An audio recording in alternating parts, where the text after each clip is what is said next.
Salam alaikum à tous. Le sujet qui est traité aujourd'hui fait beaucoup débat de nos jours. La musique est-elle autorisée, plutôt déconseillée ou interdite? Avant de rentrer dans les détails, nous allons tout de suite mettre les choses au clair pour lever tous les doutes. La musique est 100% interdite, illicite. Il est interdit d'en écouter. Alors pourquoi? Pourquoi la musique serait-elle interdite? Vous savez que l'islam est la religion de Dieu, et que si celui-ci a interdit la musique, c'est qu'il y a une raison. Car si Dieu nous interdit une chose, c'est que celle-ci est forcément mauvaise pour nous. Et s'il nous l'autorise, c'est que celle-ci est bonne pour nous. Et ça, c'est quelque chose que beaucoup de gens ont du mal à accepter. Pourquoi la musique serait-elle interdite? Quel mal y a-t-il là-dedans? Il faut déjà savoir que seules les musiques avec des instruments sont interdits. Les chants avec des voix humaines uniquement sont autorisés. C'est pour cela que nos vidéos ne comportent que des musiques avec des voix seulement.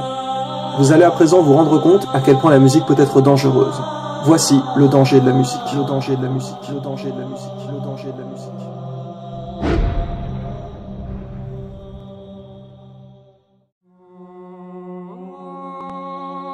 Étiez-vous conscient que la musique est un objet de manipulation? Étiez-vous conscient que celle-ci vous affecte dans vos choix personnels? Nous allons vous expliquer un peu plus en détail. Déjà, il faut savoir que la musique met l'être humain dans certains états. Par exemple, écouter une musique triste va souvent vous rendre triste. Une musique qui bouge va vous exciter. La musique, en fait, affecte votre état général. Par exemple, nous connaissons une personne qui nous appelait fréquemment et qui nous parlait de suicide. Et devinez quoi? À chaque fois, nous entendions que cette personne écoutait en fond les musiques tristes du film Titanic. Quand vous regardez un film d'horreur par exemple, ce qui va vous faire peur, ce sont les musiques. Quand vous allez sursauter, c'est suite à un gros boom après un silence. Par exemple, dans une scène intense où le personnage marche la nuit dans sa maison, ses lumières sont en panne et vous savez qu'il y a un tueur dans les parages, il va y avoir en fond une musique qui fait peur. Et cela va mettre le spectateur dans un état de stress. Son cœur va même accélérer, etc. Alors qu'en réalité, dans la vraie vie, il n'y a rien de stressant ou quoi que ce soit. Ce n'est que dans le film, mais la musique va vous mettre dans un état d'illusion. Quand par exemple à la télé, ils veulent faire passer quelque chose plus facilement, vous allez avoir une petite musique douce agréable pour faire paraître les choses plus naturelles et acceptables. Si par exemple vous êtes en colère contre quelqu'un, et vous êtes plus ou moins sur le point de le frapper, eh bien s'il y avait eu une musique forte derrière, il y aurait eu 2 fois plus de chances que vous le frappiez que s'il n'y en avait pas, car la musique va augmenter votre colère. Des études ont même été faites sur les tentatives de suicide sur les gens qui écoutaient tel ou tel style de musique, et ont prouvé que certains styles augmentaient l'envie de se suicider. Un autre exemple, quand un jeune roule dans sa petite voiture, sa Clio, sa 206 ou peu importe. Il faut être honnête, tout jeune qui va écouter une musique un peu speed va accélérer et conduire bien plus brutalement. Et puis, dès qu'il descend de sa voiture et coupe le contact, ça y est, là, il revient à la réalité. Mais la musique va vous faire conduire de manière beaucoup moins responsable.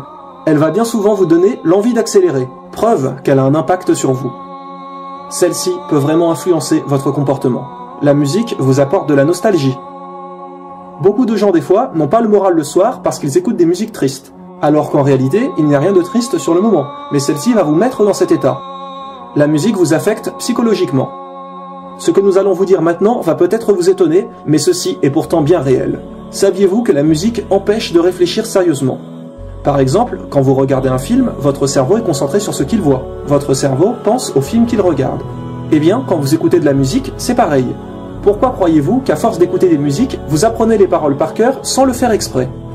Votre cerveau se concentre en fait sur ce qu'il entend et pendant ce temps ne réfléchit pas à autre chose. Et de nos jours, les jeunes se lèvent et mettent la musique, l'écoutent avec le téléphone dans le bus, l'écoutent dans la voiture, les gens l'écoutent au travail. Énormément de gens se lèvent avec la musique et se couchent avec la musique. Et finalement, vivent une majeure partie de leur vie avec un fond sonore. Comprenez à quel point celle-ci empêche de réfléchir convenablement et gêne le cerveau. Quand par exemple, vous êtes en voiture et vous vous perdez, vous avez besoin de bien réfléchir pour retrouver votre route. Vous devez vous concentrer pour y arriver. Eh bien, s'il y avait de la musique en fond, vous allez à coup sûr la couper pour mieux vous concentrer, car celle-ci vous empêche de bien réfléchir. Le meilleur moyen pour réfléchir sérieusement à quelque chose, c'est de n'avoir aucun son autour de vous, car votre cerveau peut se concentrer vraiment. Sinon, celui-ci est constamment dérangé sur ce qu'il entend.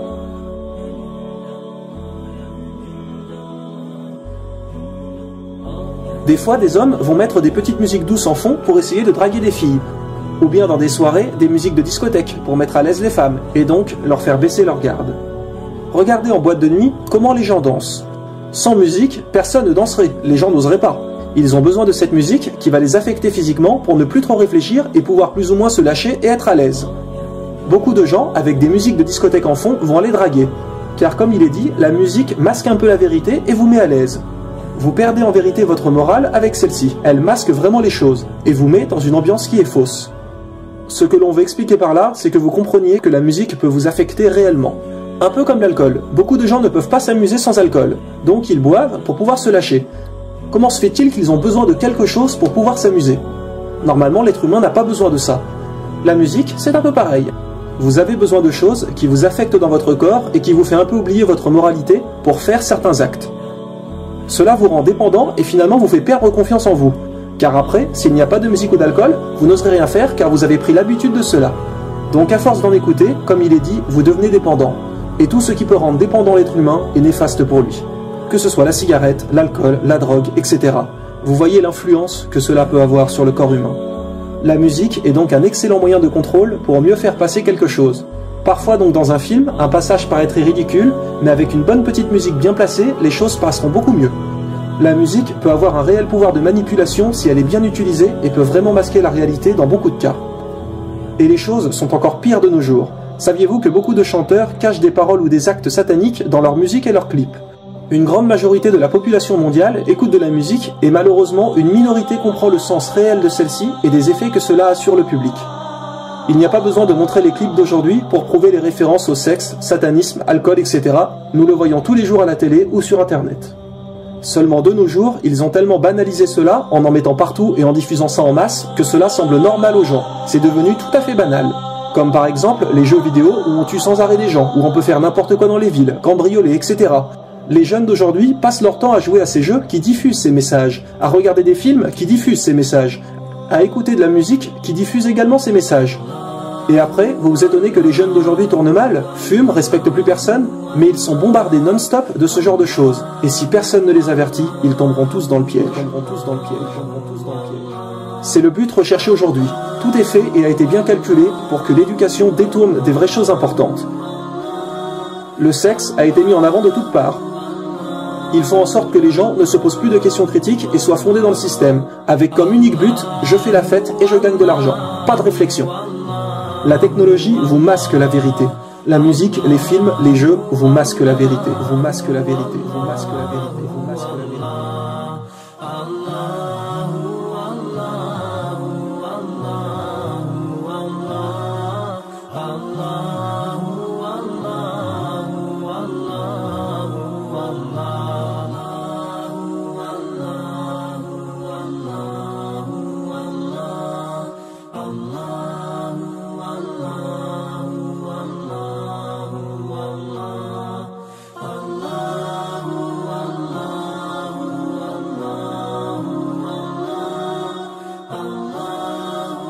Et vous pensez que la musique, tous ces films où il y a des scènes obscènes, ces jeux vidéo, etc. ne sont rien du tout? Ne vous affectent pas? Bien au contraire. Mais comme ils sont utilisés de manière très intelligente et présentés comme des loisirs, les gens n'y voient que du feu. Un grand homme a dit un jour, il y a deux amours qui ne peuvent pas cohabiter dans le même cœur. L'amour du Coran et l'amour de la musique. L'un chassera l'autre. Et c'est valable pour toutes les autres choses. Vous ne pourrez pas à la fois aimer ce que Dieu nous demande et à la fois aimer ce que Dieu nous interdit et que le diable vous pousse donc à commettre. Prenez bien conscience de ces choses-là. Comment se fait-il que nous entendions de telles paroles dans nos musiques aujourd'hui? Par exemple, Marilyn Manson, dans son album Antéchrist Superstar, il est dit « Le moment est arrivé, c'est clair, notre Antéchrist est presque là, c'est fait ».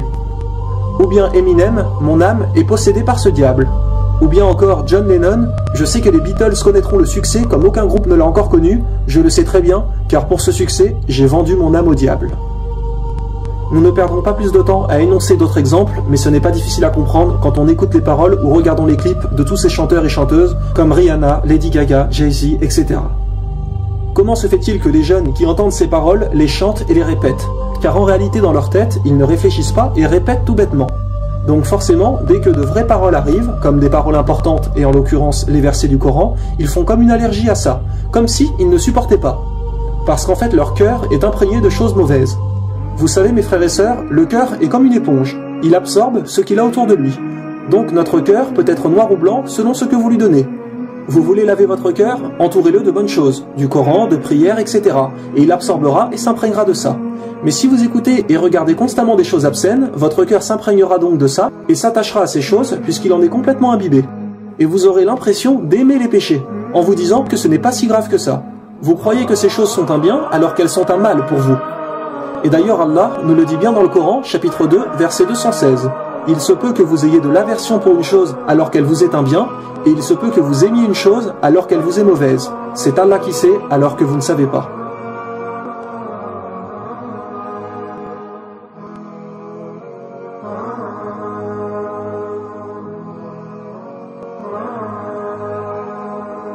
Mais se lever avec de la musique et se coucher avec, ça, mes frères et sœurs, ce n'est pas ça qui va vous aider. Ce n'est pas ça qui va vous aider. Ce n'est pas ça qui va vous aider. Regardez ceux qui écoutent pendant 1 heure de la musique. La tête qui plane à moitié en écoutant cela. Et puis juste après, ils vont faire leur prière. Leur cerveau est complètement ailleurs et a encore le son dans la tête. Comment voulez-vous vous concentrer après? Parfois, on voit des musulmans ou musulmanes qui sont dans la rue et récitent les versets du Coran car leur cœur en est imprégné. Et d'autres chantent les paroles de musique. Votre cœur ne peut pas complètement se dévouer à l'un si l'autre est constamment présent. Que voulez-vous que votre langue répète sans cesse, le Coran ou la musique? Parce que si votre tête est sans cesse tournée vers la musique, inconsciemment, vous chanterez toujours des paroles de musique. Et tout le monde sait que c'est vrai. Qui n'a pas chanté sans faire exprès comme ça des paroles qui lui venaient à l'esprit?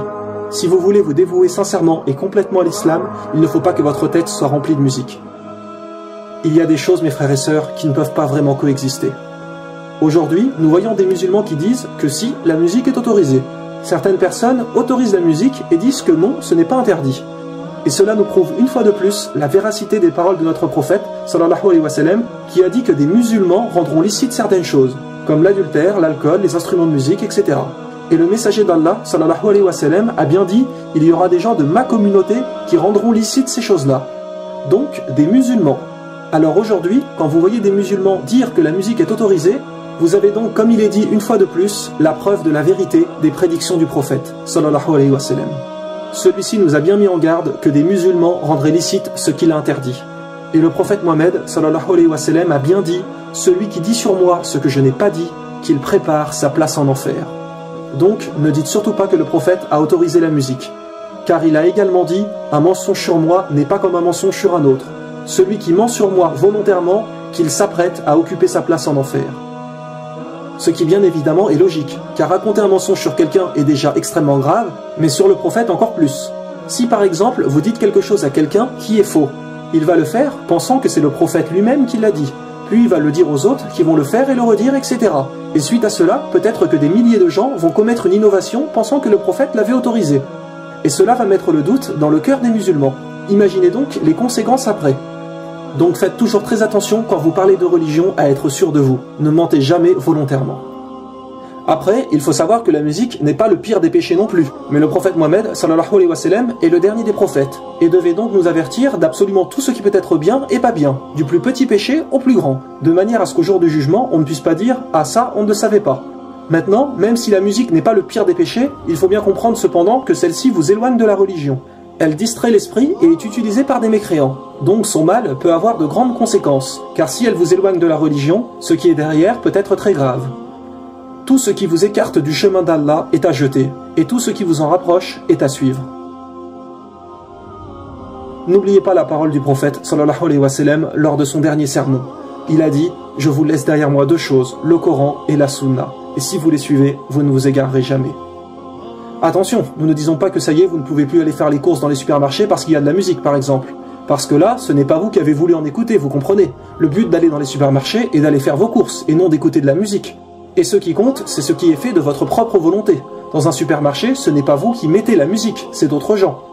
Par contre, quand vous mettez de la musique chez vous, quand vous en mettez dans votre propre voiture, etc., là, c'est vous, de votre propre volonté, qui la mettez pour en écouter. Sachez qu'il y a encore plein d'autres raisons de pourquoi la musique est interdite, mais nous n'avons pas le temps de tout mentionner. À vous de faire votre choix.